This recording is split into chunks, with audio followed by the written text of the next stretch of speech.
در این ویدیو به معرفی و بررسی یه ابزار تحلیلی پیشرفته میپردازیم که کمک میکنه بتونیم روندهای بازار رو شناسایی کرده و فشارهای خرید و فروش رو در هر مرحله از روند ارزیابی کنیم. این اندیکاتور با استفاده از تکنیک هموارسازی دینامیک بینش‌های دقیقی درباره حرکت قیمت و حجم ارائه میده که در این ویدیو به بررسی ویژگی‌های کلیدی، نحوه عملکرد و کاربردهایی که این اندیکاتور داره خواهیم پرداخت. با بنده همراه باشید تا با این ابزار کارآمد بیشتر آشنا بشیم.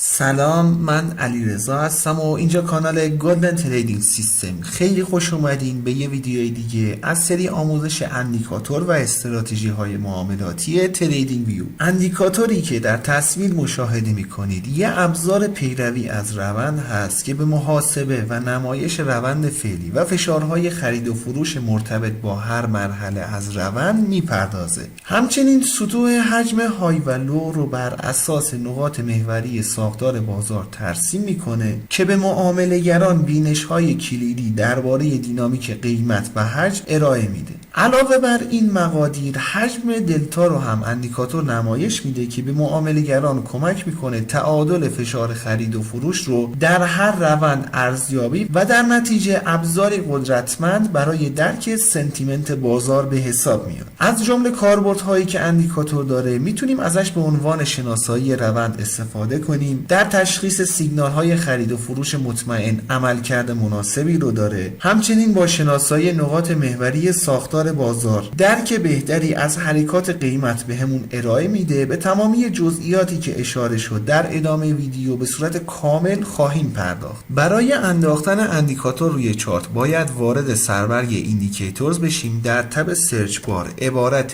والیوماتیک وریبل ایندکس داینامیک اوریج رو وارد کنیم. این اندیکاتور هست که توسط بیگ بلوگا طراحی شده. روش کلیک کنید، روی چارتتون نمایش داده میشه. اصلی ترین جزء اندیکاتور این خطوط هست که بهش خط VIDYA گفته میشه. این خط دوستان بر اساس یه نوع خاصی از میانگین متحرک به نام وریبل ایندکس داینامیک اوریج هست که به صورت دینامیک با نوسانات و شتاب بازار تطبیق داده میشه. بخوام خیلی ساده تر توضیح مختصری رو دربارش بهتون بدم، برخلاف میانگین های متحرک قدیمی که از دوره های ثابت استفاده میکنه، این میانگین متحرک با سازوکاری که داره سریعتر با تغییرات قیمت سازگار میشه و حرکات قیمت رو با سرعت بیشتری هموار میکنه که این ویژگی باعث میشه بیشتر با بازارهای پرنوسان سازگار باشه. حالا هنگامی که قیمت بالاتر از این میانگین متحرک قرار داشته باشه، روند صعودی رو ما داریم. بالعکس هنگامی که قیمت پایینتر از این میانگین متحرک قرار داشته باشه، روند نزولی رو خواهیم داشت. هنگامی که تغییر فاز یا تغییر حالت میانگین های متحرک از صعودی به نزولی یا بالعکس رو داشته باشیم، اندیکاتور میاد و یه سری فلش هایی رو روی چارت قرار میده. این فلش ها دوستان نشون دهنده محل تغییر فاز یا محل تغییر روند هستند. میتونیم از این فلش ها به عنوان سیگنال های خرید و فروش هم استفاده کنیم. البته یه نکته اساسی رو داریم. اگه دقت کنید این فلش ها زمانی صادر میشن که مقداری از روند رو ما از دست دادیم. بنابراین اگه یه شخص کم ریسک هستین و به دنبال ورودهای مطمئن میگردین، یا اینکه یه معامله‌گر میان مدت یا بلند مدت هستین، فلش های اندیکاتور میتونه به عنوان بهترین انتخاب برای سیگنال های خرید و فروش در نظر گرفته بشه. ولی اگه شخص پر ریسک یا یه معامله‌گر اسکلپ هستین، قاعدتاً سیگنال های خرید و فروش با روحیاتتون سازگار نخواهد بود و برای این کار باید به دنبال جایگزین باشین و از سایر فاکتورهای اندیکاتور استفاده کنید.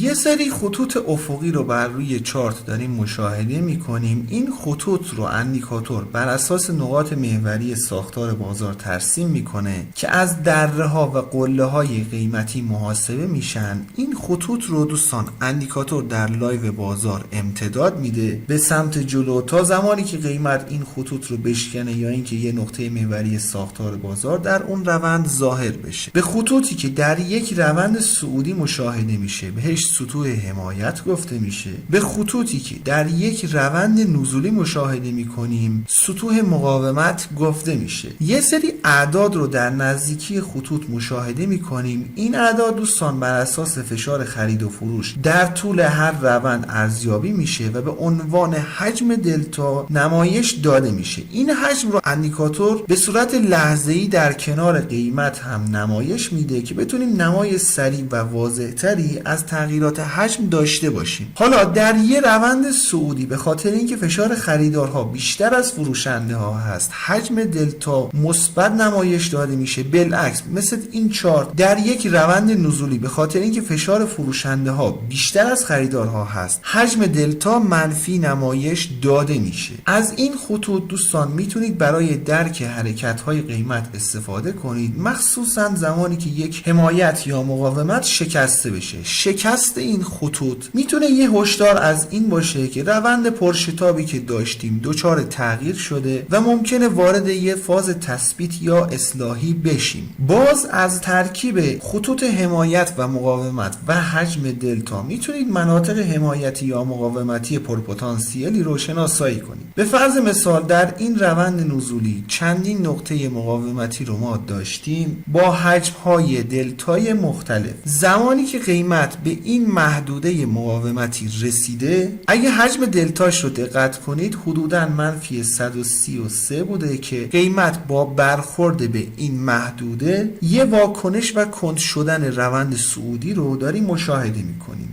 در ادامه هنگامی که قیمت به این دو محدوده برخوردی رو داشته که حجم دلتاشون حدوداً منفی 91 بوده ابتدا یه واکنش و اصلاح قیمت رو مشاهده میکنیم و در ادامه در برخورد دوم شاهد برگشت در روند بودیم. ولی در این روند صعودی اگه دقت کنید حجم دلتای این ناحیه حمایتی 66 هست و خیلی کمتر از حجم دلتایی که در این مناطق مقاومتی ما داشتیم. حالا با برخورد قیمت به این ناحیه حمایتی واکنشش به این سطوح مثل واکنشی که به سطوحی که یه سطح مقاومتی بودن و حجم دلتای بالاتری هم داشتن واکنشش مثل اونا نیست چون حجم دلتای این سطح خیلی کمتره. بنابراین از ترکیب این سطوح حمایت و مقاومت و همچنین حجم دلتایی که داره میتونیم نواحی پرپتانسیل حمایتی و مقاومتی رو بررسی و شناسایی کنیم. قبل از توضیحات پایانی این ویدیو میخوام ازتون درخواست کنم که اگر فکر میکنید اندیکاتور یا ویدیو مناسب هست لطفاً ویدیو رو لایک کنید. اگر هم تا الان کانال خودتون کانال گلدن تریدینگ سیستم رو سابسکرایب نکردین لطفاً سابسکرایب کنید و علامت زنگوله رو هم بزنید تا به محض انتشار ویدیوی جدید بهتون اطلاع داده بشه. خیلی خوب بپردازیم به قسمت تنظیمات اندیکاتور. دو گزینه اولی در تب اینپوتس مربوط به پریودهای میانگین متحرک VI/DYA هست که در این قسمت طول یا لنگت